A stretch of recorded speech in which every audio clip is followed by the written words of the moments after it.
আসসালামু আলাইকুম প্রিয় চাকরি প্রত্যাশী ভাই ও বোনেরা, আজকে আমি আপনাদের সামনে একটি নিয়োগ বিজ্ঞপ্তি নিয়ে হাজির হয়েছি। জনস্বাস্থ্য প্রকৌশল অধিদপ্তর একটি নিয়োগ বিজ্ঞপ্তি। তো এটি প্রকাশিত হয়েছে 28/1/2025 খ্রিস্টাব্দে। তো নিয়োগ বিজ্ঞপ্তিটি দেখেন গণপ্রজাতন্ত্রী বাংলাদেশ সরকার জনস্বাস্থ্য প্রকৌশল অধিদপ্তর, শহীদ ক্যাপ্টেন মনসুর আলী সরণি, কাকরাইল, ঢাকা। তো এই নিয়োগ বিজ্ঞপ্তি দেখেন স্থানীয় সরকার পল্লী উন্নয়ন সমবায় মন্ত্রণালয়ের স্থানীয় সরকার বিভাগের অধীনে জনস্বাস্থ্য প্রকৌশল অধিদপ্তরের নিম্নবর্ণিত স্থায়ী রাষ্ট্রীয় হাতভুক্ত পদে নিয়োগের জন্য পদের পার্শ্ববর্ণিত শিক্ষাগত যোগ্যতা, অন্যান্য যোগ্যতা ও নিম্নবর্ণিত শর্ত সাপেক্ষে বাংলাদেশ স্থায়ী নাগরিক নিকট হতে আবেদন করা আহ্বান করা যাচ্ছে। তো বন্ধুরা, এই ভিডিওতে আমি আলোচনা করব কিভাবে আপনারা আবেদন করবেন, কত টাকা ফিস লাগবে বা কিভাবে আবেদন করবেন, সব বিষয় নিয়ে এই বিজ্ঞপ্তির সব বিষয় নিয়ে আলোচনা করব ইনশাআল্লাহ। তো এর আগে আমার চ্যানেলের যদি নতুন হয়ে থাকেন তাহলে চ্যানেলটিকে সাবস্ক্রাইব করে বেল আইকনটি বাজিয়ে রাখুন আরো অনেক নিয়োগ পেতে বা আরো অনেক আপডেট পেতে। আমরা সাধারণত নিয়োগ নিয়ে ভিডিও করে থাকি বা বিভিন্ন আপডেট নিয়ে ভিডিও করে থাকি। তো বা সাপ্তাহিক চাকরির বিজ্ঞাপন পেতে চ্যানেলটাকে সাবস্ক্রাইব করে রাখুন, বেল আইকনটি বাজিয়ে রাখুন। তো আমি মূল ভিডিওতে চলে যাচ্ছি। এখানে দেখেন বলছে কমিক নম্বর 1, পদের নাম অফিস সহায়ক, শূন্য পদের সংখ্যা হচ্ছে 52টি। বেতন স্কেল গ্রেড জাতীয় বেতন স্কেল 2015 অনুযায়ী 8,250 থেকে 20,010 টাকা, গ্রেড হচ্ছে 20, বয়সসীমা হচ্ছে 18 থেকে 32 বছর। শিক্ষাগত ও অন্যান্য যোগ্যতা দেখেন কোনো স্বীকৃত বোর্ড হইতে মাধ্যমিক স্কুল সার্টিফিকেট বা সমানের পরীক্ষায় উত্তীর্ণ। তো আপনাকে মাধ্যমিক বলতে বোঝায় এসএসসি পাস করলেই আপনি এই পদে আবেদন করতে পারবেন, এই অফিসার পদে। তো দেখেন নিচের দিকে বলছে নিম্ন বর্ণিত শর্তাবলী আবেদন ফরম পূরণ ও পরীক্ষা অংশগ্রহণের ক্ষেত্রে আবশ্যকীয়ভাবে অনুসরণীয়। এখানে দেখেন প্রার্থীকে এই যে লিঙ্ক দেওয়া রয়েছে htphe.teletalk.com.bd, এই লিঙ্কে প্রবেশ করে জনপ্রশাসন মন্ত্রণালয়ের কর্তৃক প্রবাহিত নির্ধারিত আবেদনপত্র অনলাইনে পূরণ করে আবেদন করতে হবে। তো আমার ডেসক্রিপশনে আমি লিঙ্ক দিয়ে রাখবো, লিঙ্ক থেকে আপনারা ঢুকে নেবেন। আমি এখানে দেখেন অনলাইনে আবেদনপত্র পূরণ সংক্রান্ত নিয়মাবলী শর্তাবলী। আবেদন সময়সীমা নিম্নরূপ।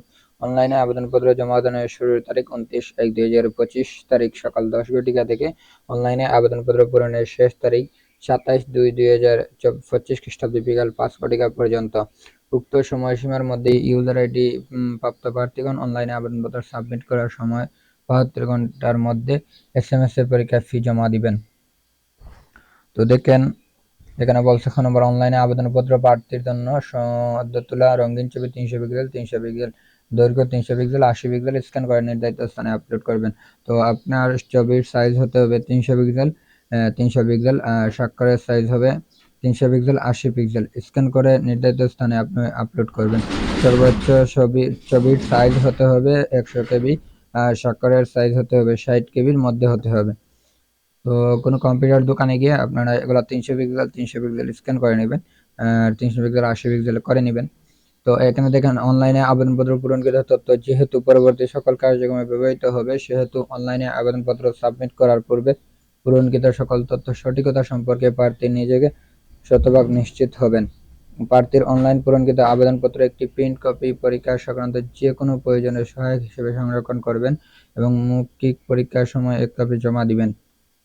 এখানে দেখেন SMS প্রেরণের নিয়মাবলী, পরীক্ষার ফি প্রদান। অনলাইনে আবেদনপত্র অ্যাপ্লিকেশন ফর্ম যথাযথভাবে পূরণ করে নির্দেশনা মতে ছবি, স্বাক্ষর আপলোড করে আবেদনপত্র সাবমিট সম্পন্ন হলে ছবি সহ অ্যাপ্লিকেশন প্রিভিউ দেখা যাবে। অ্যাপ্লিকেশন কপিতে যদি কোনো ভুল তথ্য, স্পষ্ট ছবি, সম্পূর্ণ কালার, সম্পূর্ণ সাদা গুলা, গোসা মাজা ছবি, স্বাক্ষর সঠিক না থাকে তাহলে আপনি আবেদন ফি জমা না দিয়ে থাকলে কেবল পুনরায় ওয়েব আবেদন করতে পারবেন।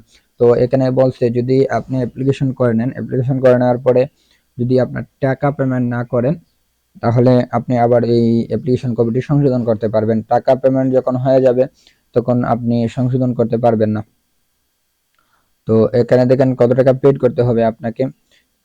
2টি SMS এর মাধ্যমে আবেদন ফি জমা। অফিস সহায়ক পদে আপনি 50 টাকা ফি বাবদ 6 টাকা অফেরতযোগ্য মোট 56 টাকা 72 ঘন্টার মধ্যে জমা দিবেন। আপনি অ্যাপ্লিকেশন করার 72 ঘন্টার মধ্যে আপনি এই টাকাগুলো জমা দিতে হবে। তো এখানে বিশেষ উল্লেখ যে অনলাইনে আবেদনপত্র সকল অংশগ্রহণ পূরণ করে সাবমিট করা হলেও ফি জমা না দেওয়া পর্যন্ত আবেদনপত্র কোনো অবস্থাতেই গৃহীত হবে না। তো আপনি যদি মনে করেন আপনি অ্যাপ্লিকেশন করে নিলেন, অ্যাপ্লিকেশন করে নেওয়ার পরে আপনি টাকা পেমেন্ট করেন নাই, তাহলে এই আবেদন আপনার কোনোভাবেই গৃহীত হবে না। আপনাকে অ্যাপ্লিকেশন করার পরে আপনাকে টাকা পেমেন্ট করতে হবে। পেমেন্ট না করলে কোনো অবস্থাতেই আবেদন গ্রহণযোগ্য নয়। তো এখানে দেখেন আপনারা কিভাবে এসএমএস করে টাকা পেমেন্ট করবেন। এখানে দেখেন প্রথম এসএমএস DPH স্পেস লিখে ইউজার আইডি লিখে 16322 নাম্বারে সেন্ড করবেন। তো আপনি যখন অ্যাপ্লিকেশন করে নেবেন তখন আপনাকে একটি ইউজার আইডি দেওয়া হবে অ্যাপ্লিকেশন কপিতে। তো দেখেন আপনি DPH স্পেস লিখে ইউজার আইডি লিখে সেন্ড করবেন 16322 নাম্বারে। এক্সাম্পলি এই যে আপনার এটা ইউজার আইডি, এটা একটি টেম্পোরারি ভাবে দেওয়া হয়েছে। ডিএসপি এরকম একটা ইউজার আইডি থাকবে, সেন্ড করবেন 16322 নাম্বারে। তো আপনাকে আবার একটি এসএমএস আসবে আপনার মোবাইলে। এগুলো আপনি টেলিটক সিমের দ্বারা করতে হবে।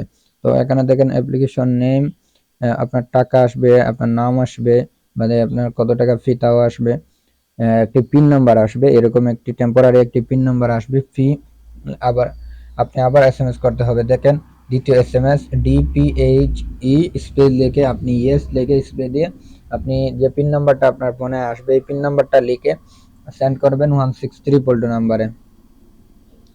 তো দেখেন এখানে নিচের দিকে বলছে প্রবেশপত্র প্রাপ্তির বিষয়টি টেলিটক.com.bd ওয়েবসাইটে প্রার্থী মোবাইল এসএমএস এর মাধ্যমে শুধুমাত্র যোগ্য প্রার্থী যথাসময়ে জানানো হবে। তো আপনি ওয়েবসাইটে বা এসএমএস এর মাধ্যমে যথাসময়ের মধ্যে আপনাকে জানানো হবে। অনলাইনে আবেদনপত্র প্রার্থীপত্র মোবাইল ফোনে পরীক্ষা সংক্রান্ত যাবতীয় যোগাযোগ সম্পন্ন করা হবে। বিদায় উক্ত নম্বরটি সংবেদনের সচল রাখা, এসএমএস করা, প্রাপ্ত নির্দেশনা তাৎক্ষণিকভাবে অনুসরণ করা বাছনীয়। তো আপনি যে নাম্বারটি দিবেন এই নাম্বারটি অবশ্যই আপনি সচল নাম্বার দিবেন।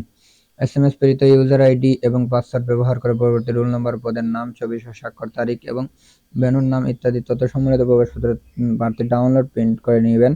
প্রার্থীর প্রবেশপত্র লিখিত ব্যবহারিক মৌখিক পরীক্ষার সময় অবশ্যই প্রদর্শন করতে হবে। তো আপনি যখন অ্যাপ্লিকেশন করে নেবেন তখন আপনাকে মেসেজ দিয়ে জানানো হবে যে আপনি কোন জায়গায় আপনার পরীক্ষা হবে বা আপনার এক্সাম হবে, এগুলো সব ডিটেলস আপনাকে এসএমএস এর মাধ্যমে জানানো হবে। যখন আপনার এসএমএস আসবে তখন আপনি প্রবেশপত্রটা ডাউনলোড করতে হবে এই ওয়েবসাইট দ্বারা। এই ওয়েবসাইটে ঢুকে আপনি আপনার প্রবেশপত্র ডাউনলোড করতে হবে।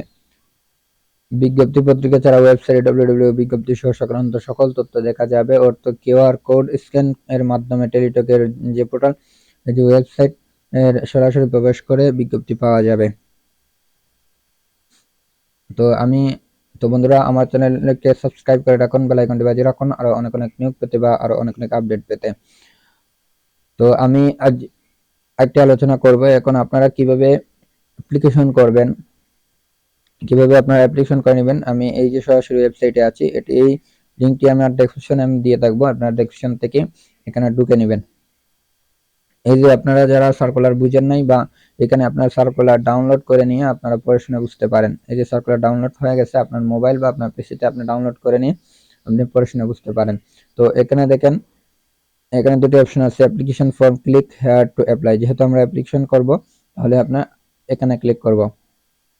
এখানে ক্লিক করার পরে এখানে একটি পদ রয়েছে অফিস সহায়ক। তো অফিস সহায়ক আপনারা নেক্সটে ক্লিক করবেন। নেক্সটে ক্লিক করার পরে আপনারা এখানে দেখেন preview member of all jobs, আপনি কি কোনো জবস করেন? যদি জবস করেন তাহলে ইয়েস দিয়ে এখানে আপনার আইডি নাম্বার লিখবেন, যদি না থাকে তাহলে না দিবেন।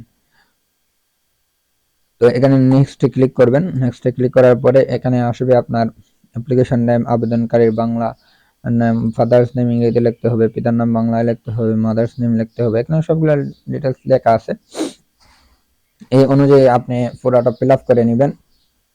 আপনার ডেট অফ বার্থ দিবেন, আপনার এই ন্যাশনাল আইডি কার্ড অনুযায়ী আপনার ন্যাশনালিটি বাংলাদেশি। এখানে রিলেশন দিবেন, আপনার যদি ইসলাম হয় ইসলাম, হিন্দু হয় হিন্দু, যেটা যে ধর্ম আছে সেই ধর্ম আপনার দিবেন। এখানে দেখবেন জেন্ডার আছে, জেন্ডার আপনার যেটা আছে সেটা দিবেন। এখানে ন্যাশনাল আইডি কার্ড দিবেন, আপনার বার্থ রেজিস্ট্রেশন দিবেন। বার্থ রেজিস্ট্রেশন অপশনাল, না দিলেই হবে, নো দিয়ে দিবেন, সমস্যা নাই। ইয়েস থাকলে ইয়েস দিবেন, না হলে নো দিবেন। একটা ইয়েস ন্যাশনাল আইডি কার্ড বাধ্যতামূলক লাগবে। বার্থ রেজিস্ট্রেশন না হলে না, যদি তাকে আপনি ইয়েস দিবেন, না হয়তো না দেওয়ার দরকার নাই। এখানে পাসপোর্ট নম্বর যদি থাকে তাহলে দিবেন, না হয়তো না দিবেন।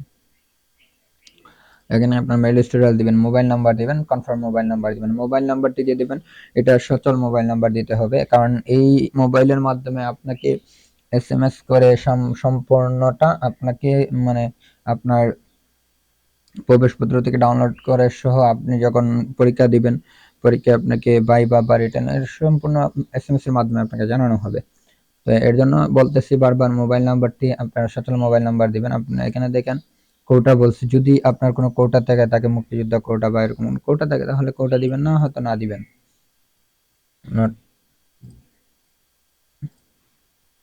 নট অ্যাপ্লাই দিবেন। এখানে ডিপার্টমেন্ট স্ট্যাটাস, যদি আপনি কোনো ডিপার্টমেন্টে চাকরি করেন, না হয়তো নট বেল দিবেন।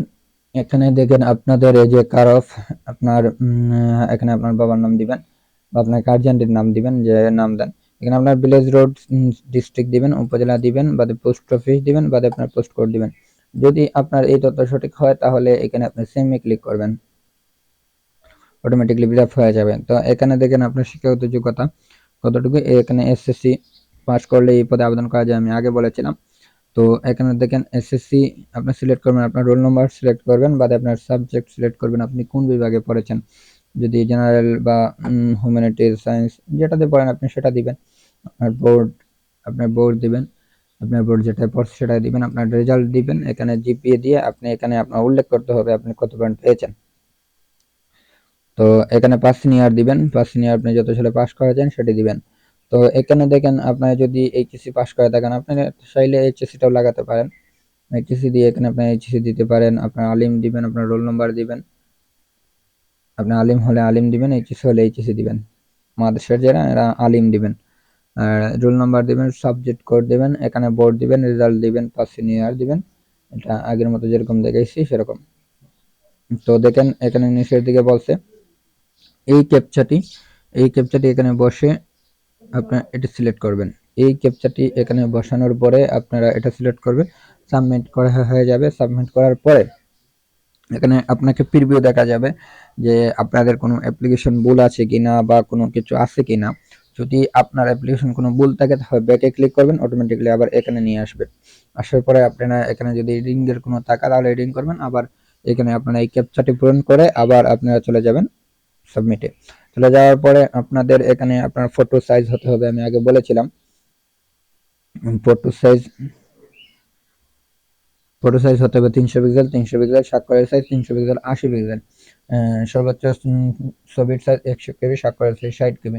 স্ক্যান করে আপনারা নির্ধারিত স্থানে আপলোড করবেন। আপলোড করার পরে আপনারা যখন সাবমিটে এখানে আরেকটি সাবমিট দেখা যাবে, সাবমিটে ক্লিক করার পরে আপনাদের একটি ইউজার আইডি থাকবে। ইউজার আইডি দেওয়ার পরে আপনি এই যে আমি আগে নির্দেশনা, এই যে আগে যেরকম দেখাইছিলাম সেরকম আপনারা টাকা পেমেন্ট করতে হবে, যেটি স্পেস লিখে ইউজার আইডি লিখে 163 নম্বরে পাঠিয়ে দিবেন। টেম্পোরারি এরকম আপনার নাম আসবে, আপনার এরকম আপনার কত টাকা পিন আসবে। আসার পরে আপনি এইরকম এই যে নির্দেশনা দেওয়া আছে, যারা টাকা পেমেন্ট করতে কোনো লাগে তাহলে আপনারা এই সার্কুলারটি ডাউনলোড করে আপনাদের পিসিতে নিয়ে এরকম আপনার ঠিক এরকম অনুযায়ী আপনারা টাকা পেমেন্ট করবেন।